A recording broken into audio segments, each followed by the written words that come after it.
welcome you on the behalf of the students of Islamic International School, Mr. Adila Kotwala. We worship Allah subhanahu wa ta'ala as Muslims. Islam is the only religion that liberates the people from oppression and subjugation. And the Prophet ﷺ gave the most beautiful example to this. 1,000 million people today who believe in it. I will only be speaking about scientific facts which have been established. That if anyone chooses the religion other than the religion of Islam, he is lost. Simra Ansari. It's the fastest growing religion on earth, Alhamdulillah. Islam comes from the root word salam, which means peace.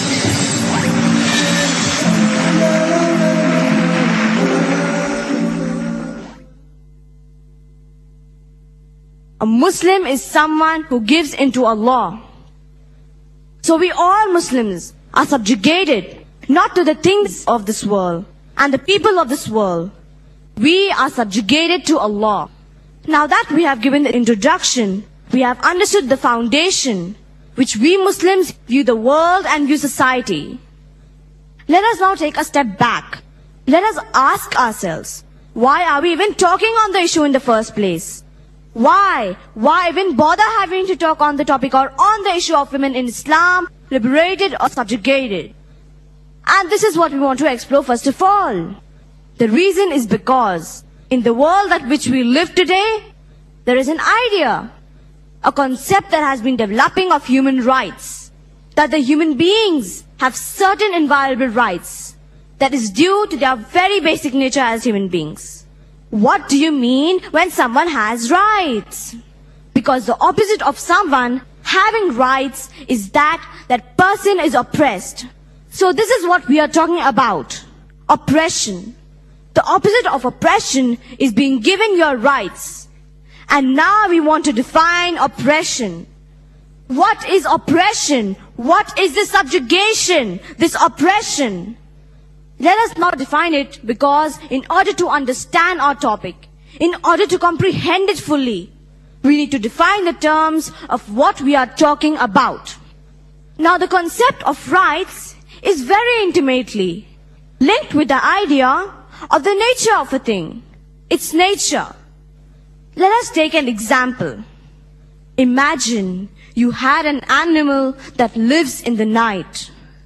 They are night animals. They live in the night. Their eyes are big, and so they can see, and they hunt in the night. Imagine you took that animal and you put it in a cage, and you kept the lights on it the whole time. You kept it in daylight. And even when night came, you turned the lights on. You will all understand that this is a very oppressive thing to do to that animal, because you are keeping it away from its basic nature. Let's take another example, a human example. Let's take the example of a human being who is working very, very hard. Maybe it's manual labor, maybe it's on a computer. It doesn't matter. But this very human being is working very, very hard. And they do this work in order to get what? In order to get their wages, in order to get paid.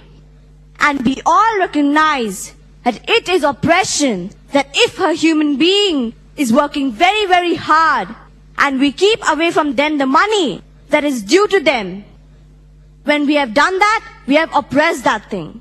We don't pay them their wages, or the wages that we pay them is less than what they need to feed themselves and their family. So this is what we mean by oppression. Oppression means when you keep something away from what is basic to it. This is a very, very important concept in order for us to understand before we go any further. And one more thing that I want to introduce. The opposite, of course, of oppression is liberation. And I want to take the example of India.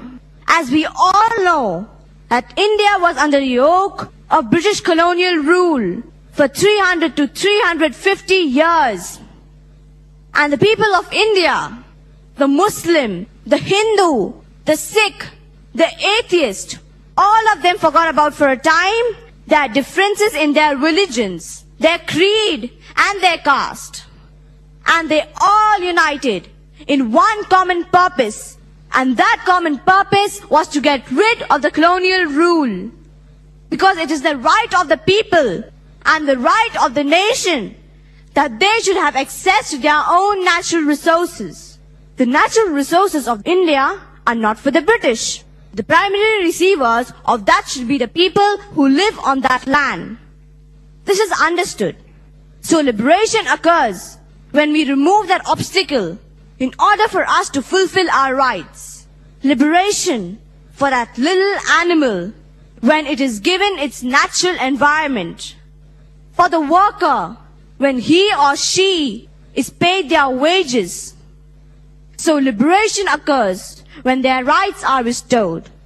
Let us go back to the issue of women. What do we mean by oppression of women? In order to understand whether a woman is oppressed or not, we have to examine and we have to understand whether in any environment, in Islam, the West, East, they are oppressed or not. Because unless we define the nature of the woman, and unless we understand the nature of the woman, we can never make a judgment as to whether any ideology or any religion oppresses her or liberates her. The second thing that we want to deal is with the nature of the woman as a human being.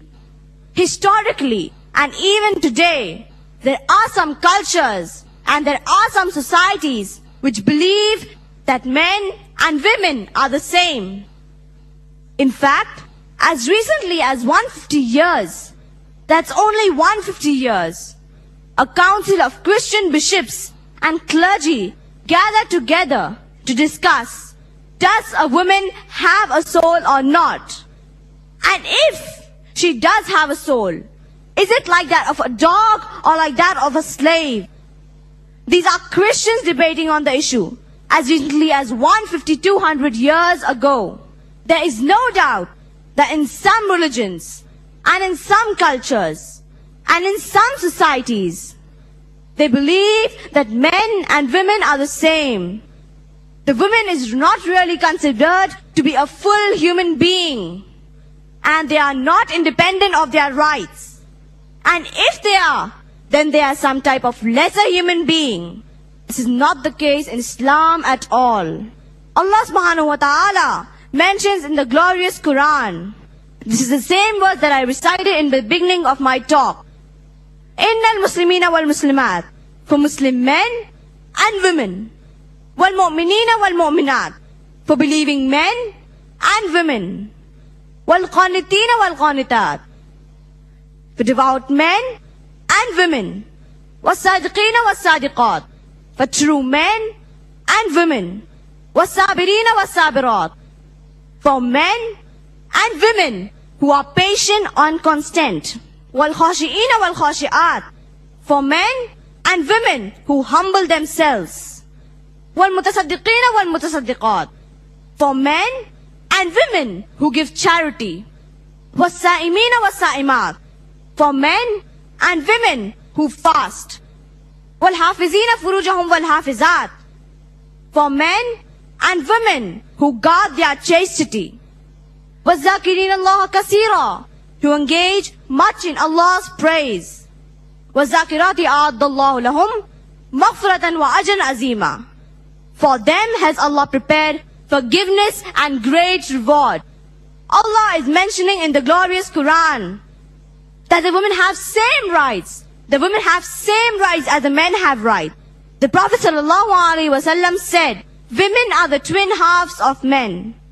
Sunan Abu Dawud, Volume 1, the Book of Purification, Hadith number 236. In the issue of humanity, men and women are equal in the fact that they are human beings with souls, with intellect, with the choice to obey Allah and with the choice to disobey Allah. So there is no doubt that Islam fully recognizes the humanity of the women. There is no doubt about this. So that is the first thing. The second thing that we want to cover is an issue where there is a difference between men and women. The difference is not in our being, human beings, because this is what we share in common. The difference is in our biology. The difference is in our physiological and biological make